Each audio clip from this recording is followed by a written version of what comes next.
ಬಿಟ್ಟು ಕುಳಿತಿರುವ ಲಂಚಬಾಕ ಸರಕಾರಿ ನೌಕರರ ವರ್ಗಾವಣೆಗೆ ಆಗ್ರಹ.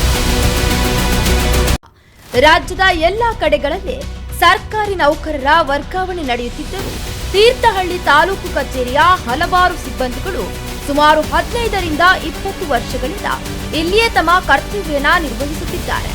ಇವರುಗಳಿಗೆ ರಾಜಕಾರಣಿಗಳ ಕೃಪಾ ಕಟಾಕ್ಷವೋ ಅಥವಾ ಸಿಬ್ಬಂದಿಗಳೇ ಲಂಚವನ್ನ ನೀಡಿ ತಮ್ಮನ್ನ ವರ್ಗಾವಣೆಯಾಗದಂತೆ ನೋಡಿಕೊಳ್ಳುತ್ತಿದ್ದಾರೆಯೋ? ತೀರ್ಥಹಳ್ಳಿ ತಾಲೂಕಿನಲ್ಲಿ ಸಿಗುವ ಮರಳು ಮತ್ತು ಕಲ್ಲು ಗಣಿಗಾರಿಕೆಯಿಂದ ಹಾಗೂ ಇತರರೆ ಮೂಲಗಳಿಂದ ಬರುವ ಲಂಚದ ದುರಾಸೆಯೇ ಕಾಣದಾಗಿದೆ.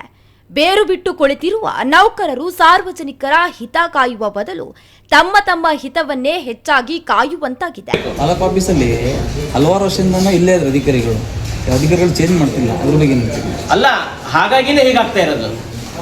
ಯಾಕಂದ್ರೆ ಹೊಸಬರು ಬಂದ್ರೆ ಒಂಚೂರು ಕೆಲಸಗಳನ್ನು ಆಗ್ತದೆ. ಈ ಹಳಬರಿಗೆ ಅದೊಂಥರ ಅಭ್ಯಾಸ ಆಗಿದೆ. ಎಷ್ಟು ಹೇಳೋದು ಅಷ್ಟೇ. ಹಾಗಾಗಿ ಅಧಿಕಾರಿಗಳು ಇದ್ರ ಬಗ್ಗೆ ಸ್ವಲ್ಪ ಗಮನವನ್ನು ಹರಿಸಬೇಕು.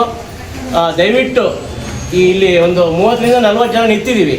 ಬೆಳಗ್ಗೆಯಿಂದ 10:30 ನಾವೆಲ್ಲರೂ ನಿಂತಿದ್ದೀವಿ. 10:30 ನಾನು ಅದೇ ಒಬ್ಬರ ಹತ್ರ ಹೇಳಿದೆ, ಟಾರ್ ರೋಡ್ ಬಿಟ್ಟು ಇನ್ನೂ ಈ ಕಡೆ ಬರಲಿಲ್ಲ ಅಂತ. ಹಾಗಾಗಿ ನಾವು ಎಷ್ಟು ದಿನ ನಿಲ್ಲಕ್ಕಾಗುತ್ತೆ? ನಾವು ಮಕ್ಕಳದ್ದು ಇನ್ಕಮ್ ಸರ್ಟಿಫಿಕೇಟು ಮತ್ತು ಆದಾಯ ಸರ್ಟಿಫಿಕೇಟಿಗೆ ಬೆಳಗ್ಗೆ 10:30 ಬಂದು ನಿಂತಿದ್ದೀವಿ. ಆದರೂ ಇಲ್ಲಿ ವ್ಯವಸ್ಥೆಗಳು ಸರಿ ಇಲ್ಲ ಅಂತ ನಾನು ಹೇಳ್ತಿದ್ದೀನಿ. ಯಾಕಂದರೆ ಈ ಟೈಮಲ್ಲಾದರೂ 1 ರಿಂದ 2, 2 ರಿಂದ 3 ಕೌಂಟ್ರ್ ಆದರೂ ಅವರು ವ್ಯವಸ್ಥೆಯನ್ನು ಮಾಡಬೇಕು.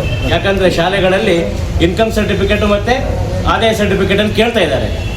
ಆದರೂ ನಮ್ಮ ತಾಲೂಕು ಆಫೀಸಲ್ಲಿ ವ್ಯವಸ್ಥೆಗಳು ಸರಿ ಇಲ್ಲ. ಅದು ಯಾಕೆ ಅಂತ ನಮಗೂ ಅರ್ಥ ಆಗ್ತಾ ಇಲ್ಲ. ಯಾಕಂದರೆ ನಮಗೊಬ್ಬರಿಗಲ್ಲ, ಎಲ್ಲರೂ.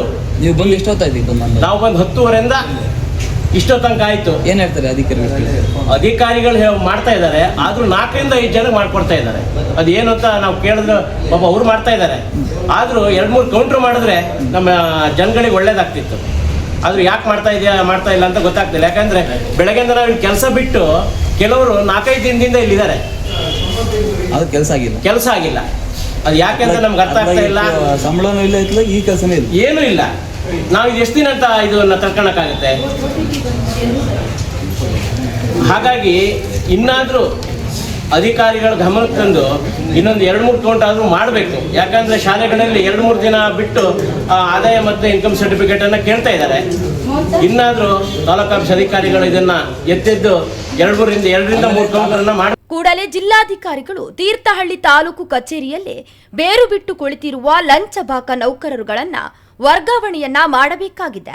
ಹಾಗೆಯೇ ತಾಲೂಕು ಕಚೇರಿಯಲ್ಲಿರುವ ಕೆಲವು ನೌಕರರು ಇಲ್ಲಿಯೇ ಹೇರಳವಾಗಿ ಆಸ್ತಿಯನ್ನ ಗಳಿಸಿದ್ದು, ಇದರ ಬಗ್ಗೆಯೂ ತನಿಖೆಯಾಗಬೇಕಿದೆ ಎಂದು ಸಾರ್ವಜನಿಕರು ಆಗ್ರಹಿಸಿದ್ದಾರೆ. ಇಂಡಿಯಾ 9 ಕನ್ನಡ ನಿರ್ಭೀತಿಯಿಂದ ನಿಮ್ಮ ಜೊತೆಗಾರ.